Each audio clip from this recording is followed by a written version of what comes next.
How do we feel about makeup? Is it our friend? Is it our enemy? Our frenemy? A lot of what we believe about makeup, I think, comes from our youth. The days when we fought the acne and spent hours every morning before school getting ready. But has our makeup routine evolved with our lives? Do we even know how to apply it correctly? It's time to make peace with makeup. But to do that, you have to first make peace with your face. Loving the face you have just how it is, wrinkles and neck fat and all, is the first step to being comfortable in your skin. Because life is busy. And if you are too afraid to go and make a Costco run without any makeup on, something needs to change. There is a way to use makeup to make you feel put together without relying on it so heavily that it is necessary for you to function in everyday life. Jane Insane Williamson is an Instagram influencer, a fashionista, and a true artist with the makeup brush. She's also my sister-in-law.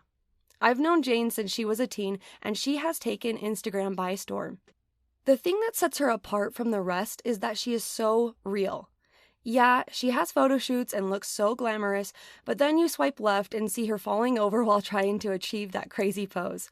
She is in full makeup on one image, but then there she is on her stories. No makeup at the lake or at home or the gym, showing up for the people who feel like they actually know her. She's open and candid, and that's her secret sauce to her success. I believe we can apply this to our own lives, whether we are Instagram influencers or not. Showing up for people in our lives, whether we feel put together or not, is the key to authenticity.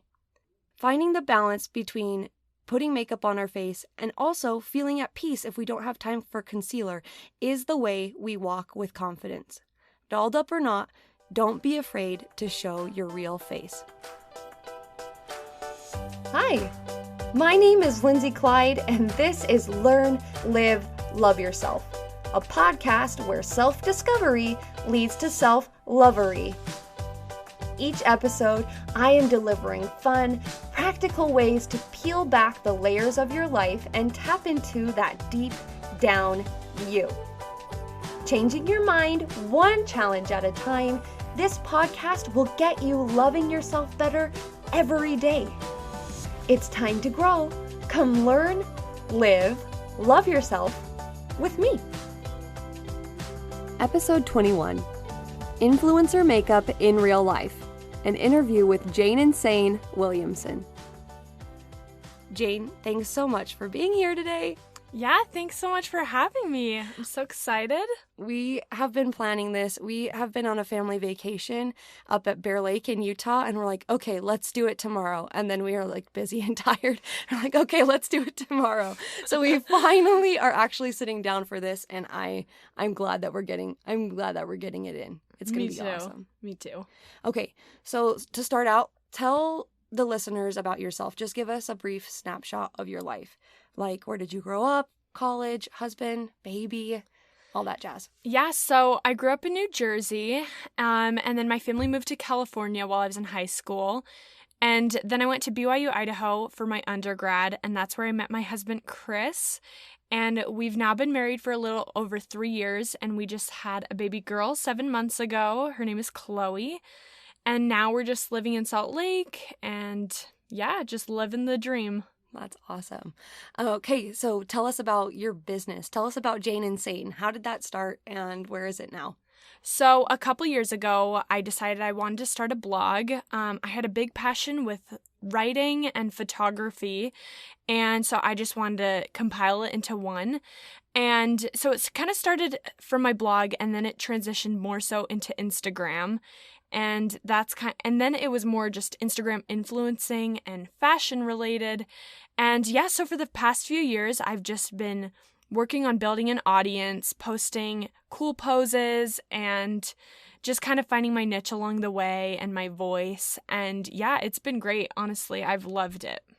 It's been really cool to watch, especially recently. And I was talking to you about this the other night, about how after you came back from your baby, you came back to your Instagram account and you're just like, like, this is not where I want it to be. And really in such a short time, like, you have ramped it up so much. And I think that's so cool. So like a big testament to who you are and how much you believe in this. Yeah, it's been really, really cool I feel like I finally found my creative niche and I feel comfortable with it and I feel really good about it.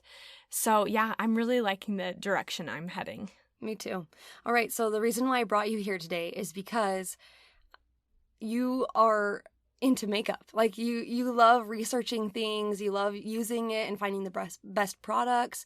And so when I was thinking about these 2 episodes, I did one last week about my thoughts on makeup and how I've used it in my life, but I'm like, no, I need somebody who's like a professional. So I wanted to bring you on here to talk about it. So when did you start learning about how to do your makeup? Do you remember if there was like a time when you started really getting into it? Yeah, so I mean, of course, in middle school, I would always sneak a mascara and go to school and get in trouble by my mom. But I'd always been really fascinated with makeup from a young age. So I feel like probably when I was 15 years old, that's when I got onto YouTube and looked at makeup tutorials and just really kind of got into it and educated myself. And is that how you still keep up with the changing fads and stuff? Is it just YouTube tutorials that you go and research, or what else, or what do you do to learn about makeup? Do you still continue to learn? So I don't think I continue to learn as much as I used to, but it's always YouTube. I think makeup tutorials are so fun to watch and they're so interesting. And I think Instagram is another really great way to just kind of see fads, because you'll notice influencers wearing new styles, or you'll look in your explore page and there are new makeup tutorials going around the internet. So I feel like eyebrows is a notable trend that's constantly changing. Totally. So yeah, it's kind of interesting to see that. But yeah, YouTube's definitely my favorite platform to find makeup tutorials. So how would you say, how important is makeup in your Instagram influencer world? Like, is it huge? Is it minimal? What would you say? So I think I used to think it was huge, and I used to just wear so much. And I look back a couple years ago and just think like, oh, I do look almost like a hooker. Just like so much makeup, just so unnecessary. And I've always loved makeup, but when I married my husband, Chris, he has always been a fan of less is more. And so I think it was really cool marrying him, because all of a sudden I obviously wanted to look attractive to him, so I would wear less makeup. And by doing that, I almost noticed, wow, I do look a lot better with less makeup. So I had this fake idea that for Instagram influencers, if you're getting in front of the camera, you need a ton of makeup, big fake lashes, a lot of blush and bronzer and lipstick. And it wasn't until I noticed a picture of myself that I realized I look so fake, and people can't even relate to this unless, you like wearing a lot of makeup like that. So in just the past few years, I've started just wearing what I would wear every single day, and just when I get in front of the camera, I might enhance it a little bit more than just my everyday look, just because sometimes cameras can wash you out a little bit. But it's been so cool to realize that you can get on with minimal makeup, you can get on Instagram and you can take pictures and you still look great, and it's honestly really refreshing. Yeah, I'm of the same idea, because as an influencer, you're trying to influence people. But yeah, if you're not relatable, people are just kind of going to think of you as this like movie star of like, I could never be like that. Or why would I even buy any of the brands she's talking about? Because that's not my life. It's not real life. But yeah, showing up how you are and what you're doing right now, I feel like is so relatable and so fun. It looks like, oh, we were going to the movies and you stopped to take a picture right there type of thing, and that's what you're posting. I mean, it's cooler than that, but at the same time, it doesn't seem like it's so out of this world that it's not, I couldn't do it. You know what I mean? Yeah, that's exactly right. So true. So with this, I'm so glad that you're talking about this in real life, because it's so easy for Instagram users to feel, even if you are wearing minimal makeup, it can still feel like, oh, what a glamorous life. It seems so out of the ordinary. But I think there's this trend going on of people feeling bad about themselves because they can't live up to what they see on Instagram. So So what do you think about the Instagram comparison culture? Do you feel that even like as an Instagram influencer? So as an Instagram influencer, of course, I'm still human and I still compare myself to others. But I think that the whole comparison culture is actually so real on Instagram. And it's so easy to look at someone and just think, wow, they look perfect. Like they look flawless. They are so skinny. They don't have any acne. And it's so easy to compare yourself. One thing that's nice being an influencer is that I know it's not real life. And so even though you might see a picture and think, oh, wow, like, you know, she has flawless skin, or she looks good in that swimsuit. She looks good in that outfit. As an influencer, like I have literally practiced my flattering angles, flattering poses in front of the mirror to know exactly like what I would need to do on the camera to make it look more flattering than it is. And it's so funny because I'm always wearing makeup in my Instagram posts, but I went to Home Goods yesterday and my hair was so greasy and I wasn't wearing makeup, and there was a girl in front of me in line kind of looking back at me, and I was thinking if she followed me on Instagram, she would think, wow, she looks so gross right now. Oh no. And no. well, and the thing is, like, I honestly did. I looked so gross, but I just didn't want to put makeup on. But it's just funny because that just like shows you that Instagram is not real life. It's a highlight reel and people look their best for Instagram. But yeah, it's not real life. So I think it's easier for me to understand that because I'm an influencer and I kind of know that's how it is. Yeah. But for someone who's just scrolling through Instagram, they might not know that. So yeah, I don't know if that answers your question. Yeah, it totally does. So along with knowing, like hearing this and even hearing an influencer say this is not real life, what are some other tips that you might give people to not compare themselves to what they see on Instagram, especially maybe like in the makeup area? Do you have any tips for that? Yeah, I mean, for one thing, if you notice yourself looking at an influencer and feeling bad about yourself, you should just unfollow them. Because like if you don't want extra negativity in your life, so if someone is making you feel bad about the way you look or the way you are, then just unfollow them. And for another example, if you're following someone who makes you feel like you need to be wearing makeup all the time to feel good about yourself or to look good, then unfollow them as well, because it's just extra negativity in your life that you honestly don't need.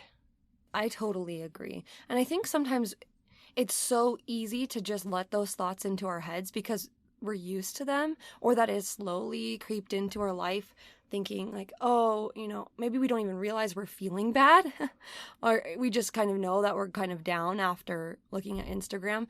But it kind of is a wake-up call to think like, okay, if I were to take out all the people who I feel like negatively jealous of, because there's this kind of thing, aspirational jealousy, like I want to be like them, and it inspires you to be better, or, you know, a better person, or that kind of way. I don't know if we would call it jealousy, but then there's the other negative jealousy that we need to be aware of. And if you look at Instagram and then go look at yourself in the mirror and think I'm ugly, I'm fat, or whatever, like that is the key, right? To know. So true. To know like, okay, something's going wrong on your Instagram feed. Yeah, so true. Okay, so let's talk about balance. And you kind of touched on this with the Home Goods example, but I mean, you said you love doing makeup. I think it's so fun doing makeup and hair. It's like an expression of creativity and art. So how do we find the balance between, you know, being concerned about our looks and thinking, oh, what looks best on me, versus always thinking about it, and like even after you've done up all your face and stuff like that, you're still just wondering like, what are people thinking? Like, how do we balance liking to do our makeup without getting obsessed over it? Yeah, I think that's such a great question. My grandma once told me this, and I don't know who she heard it from, but it was such great advice. And she said, when you get ready in the morning, do everything you need to do to feel your best, but the second you walk out the door, do not worry about what you look like for the rest of the day. So it's just kind of a one and done, and then just don't worry about it. Don't worry, oh, my forehead's probably oily and I need to blot it, or oh, like maybe I don't have enough mascara on, or maybe I need some more blush. Like, just do what you need to do, when you're getting ready in the morning and then just don't think about it. I think that's like such good advice, and it's such a I just think it's the opposite of like a vain attitude where you're constantly thinking about yourself and thinking, "Oh, do I look good enough? Do I need more makeup? You know, is there anything in my teeth?" I guess if there's anything in your teeth, you might want to check. Yeah, please tell me if there's something in my teeth. But I mean, at least for me, a while back, when I was in college, I wasn't wearing a ton of makeup because I thought I looked better with it. I was wearing a lot of makeup because I enjoyed putting it on. I loved doing different eyeshadow on me because I felt like I was an artist and that I could express myself creatively by putting on a lot of eye makeup. So if you love makeup and you do it for fun, then, you know, do whatever you need to do to feel good about yourself. But I think when you feel like you need a lot of makeup to look good, that's when you need to kind of take a step back and reevaluate where you are, because honestly, I think most people don't need a ton of makeup to look good. I agree. And you want to feel real. And I think you also have to take into consideration, what is my life right now? You know, as a mom, I'm lucky if I have like 2 seconds to put on mascara, right? So true. So I think it's really important to find out what's important to me, how much time do I have, you know, and be realistic about it. Because if your routine in the morning is taking you like 2 hours or something, like think about all the different things you could be doing with that. I mean, so sleep true. for one thing. Yeah, seriously. Which would maybe even end up making you look better in the long run, because sleep helps your skin rejuvenate and things like that, you know? So yeah. Anyway, I think that's perfect, because it's such a hard balance. And I think if we get too caught up in our own brains, we forget what's really important and what actually ends up looking good on us, you know? Yeah. Okay, so I want to hear if you have a story. Do you have an experience where you had a time where you weren't feeling like 100%? You weren't feeling like, oh, your makeup game was on, or your hair or your clothes, but you knew you had to do a photo shoot anyway? Was there a time that you had to just get in front of the camera and pretend like you felt like 100%? Yeah, so it's kind of funny because I actually got my makeup professionally done for this one particular photo shoot for my cousin. She's a makeup artist. But I just felt really gross this day. I think I was on my period, and I actually had a cold sore. And for those who get cold sores, you know it's just the worst thing ever. And even if it doesn't even look that bad or it's not that noticeable, you just feel like it's so noticeable, so uncomfortable. And so I remember that I had to do this photo shoot, and of course I got a cold sore the day of. And I remember just feeling so uncomfortable and not attractive in the least bit, but I still had to get in front of the camera. But then I just realized, you know what, if worse comes to worse and I'm not happy with a picture, I don't have to post it. Like, I don't have to feel this inclination to post everything I take pictures of. And even if I don't look my best, like, that's even more reason to post it, because then people can relate. And I think that's like a really big thing that I love that my Instagram has kind of taken the direction of, is because I really do want to be able to relate to people. So if I do have some zits on my forehead, I like not editing those out, because then someone can say, then someone can see that and say, oh, Jane's not perfect, I get zits too. And I just think that's like more relatable. Those are the kind of influencers that I love to follow, because it's just real life. Right. And that adds to the whole positive movement of like, look, we can still post our pictures and be pretty even if there are zits on our face. And also, like, these people are real people, like, they're real humans who get cold sores and zits, which is so important for everyone to remember. And it's hard when they don't see it, but I'm so glad that you're so real on your Instagram. It's a huge benefit to the people who follow you. Oh, you're so nice. Yeah, I totally think that. All right, so this podcast is all about taking what we think in our head and then making it physical and doing something with our bodies or with our imaginations out loud to try and combat the negative things that we're thinking in our head. So do you have any exercises we could do if we are thinking like, oh, I'm not pretty, or I'm not where I want to be, or my makeup isn't right? Do you have anything that we could say to ourselves out loud or do physically to try and keep ourselves from being so down on ourselves? Yeah, so I'm a big believer in positive mental attitude, or PMA, like my dad likes to call it. And I've heard you talk about this before on your podcast. And I think your mind is so powerful in what it can do and what it can make you believe. And so I think exercising it every single day is so beneficial. And so one thing I've struggled with is my body post-pregnancy, and I gained a ton of weight during my pregnancy, and I just have a lot of extra fat pockets in my legs and my stomach and my bum, and that has definitely been hard for me. And so every single day I have to try to combat it. Every single day I will tell myself something I do like about myself. I'll say, oh, I like the way my arms look, or I'm noticing my stomach is going down since I've been eating healthier. And I feel like by just reinforcing that positive attitude, it honestly has changed the way. I don't feel like I just look at my legs and hate them as much as I used to after having a baby. Like, I honestly feel like just making these little tweaks in my day and saying those little things has honestly made me feel so much better about my body as a whole. And I think that you can definitely use that in terms of makeup. I don't have a lot of makeup on today and I'm breaking out a little bit, but you know what? Like, my eyes look great, or I have a really great smile. And the biggest thing I think people need to realize is that, like, you're so worried about yourself, but no one else is looking at you or thinking about you. And I know that's like the hardest thing to like remember, but it's so true, because how often are you looking at someone next to you just thinking, oh, like, you know, their eyebrows look weird, or they should really put on some mascara? Like, never. Yeah.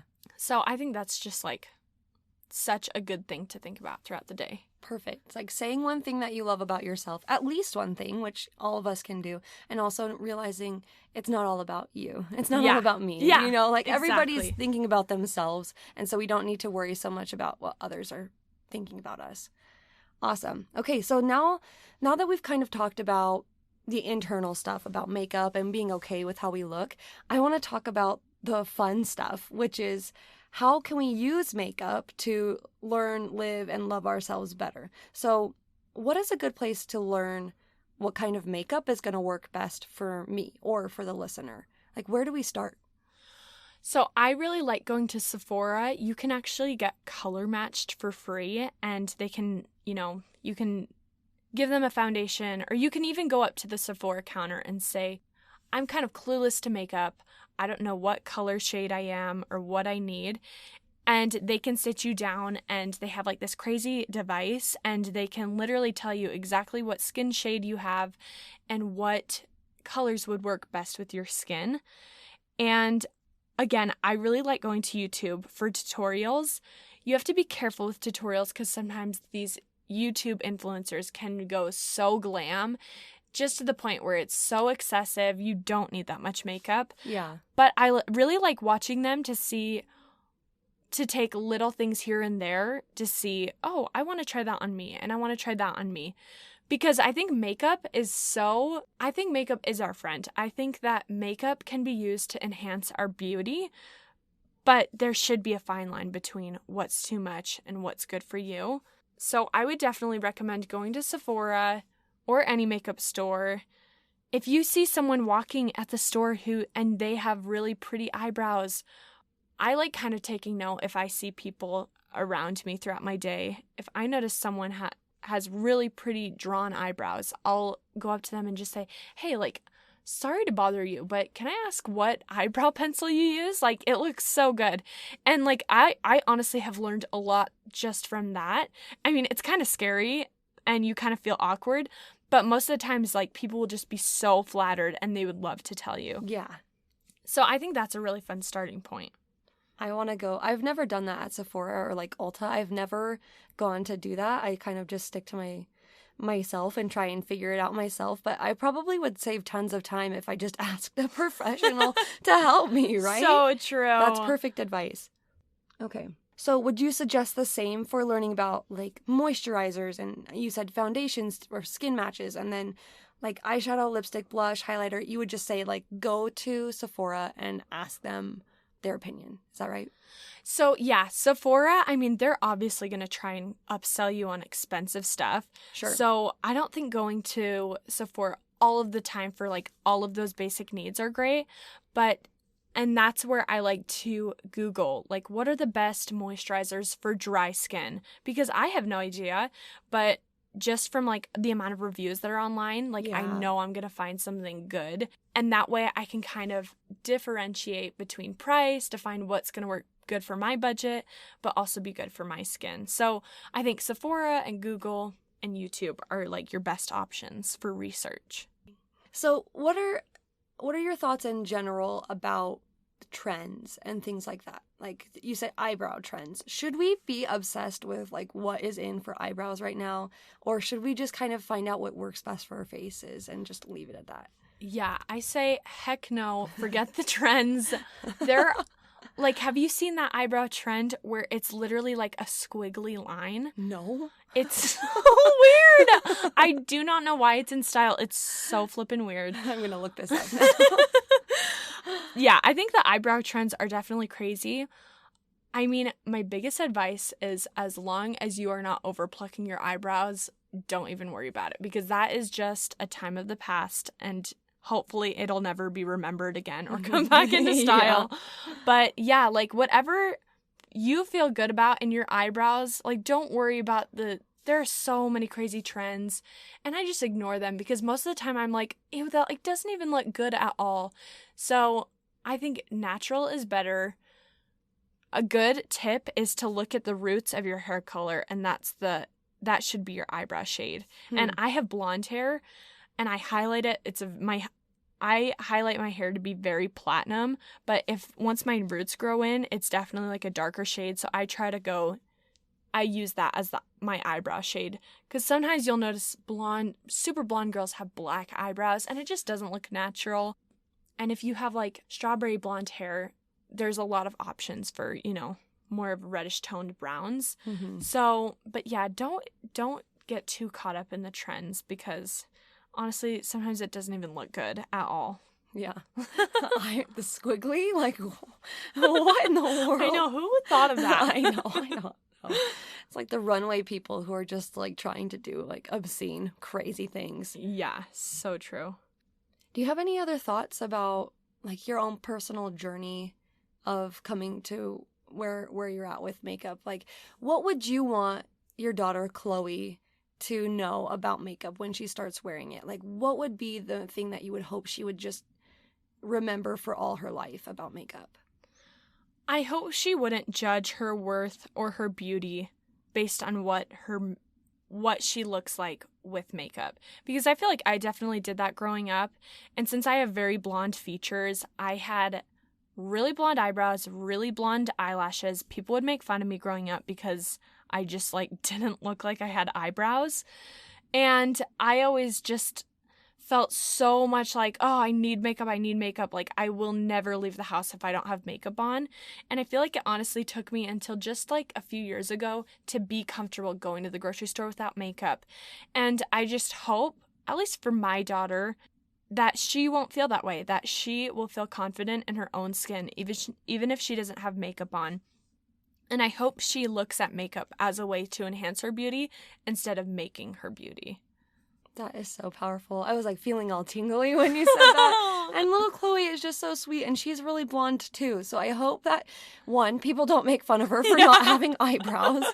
And two, that, yeah, she'll just embrace what she has. And just like you said it so perfectly, that we should use makeup to enhance our beauty, not to make it or to create our beauty. So just as we wrap up, can you tell everybody, where can we find you? Tell us your Instagram handle and your website and wherever else you are. Yeah, so I'm just Jane Insane on Instagram. I have a little underscore after my username. And my website is janeinsane.com. And yeah, that's pretty much it. Cool. Yeah. Jane, thank you so much for taking the time. I know Chloe's downstairs taking a nap, so hopefully she's still asleep. Yeah, we'll go check on her right now. But yeah, thanks for taking your time, and I'm so grateful for you being here today. Thank you so much for having me. This was so fun. Guys, you just got to peek behind the curtain and see what those lovely ladies on Instagram are doing. They're just like you and me, showing up to Home Goods looking super grunge. So the pop challenge for this week is this. Try something new with your makeup. Last episode, we did the 7-day naked face challenge, and this week, I'm asking you to try something different. Change the way you line your eyes, or try a new shade of lipstick or eyeshadow. Switch it up and remind yourself, you don't have to be perfect to be perfect. Changing our makeup routine reminds us that we are not stagnant, we can change, and the best look for you might be out there and you don't even know it. It's always good to push yourself to try something new. Join us next week when we talk about how do I know when I'm doing enough? I'm Lindsay Clyde. This is the Learn, Live, Love Yourself podcast. If you liked this episode, would you mind sharing it with a friend? Thanks, girls. Love ya. Bye.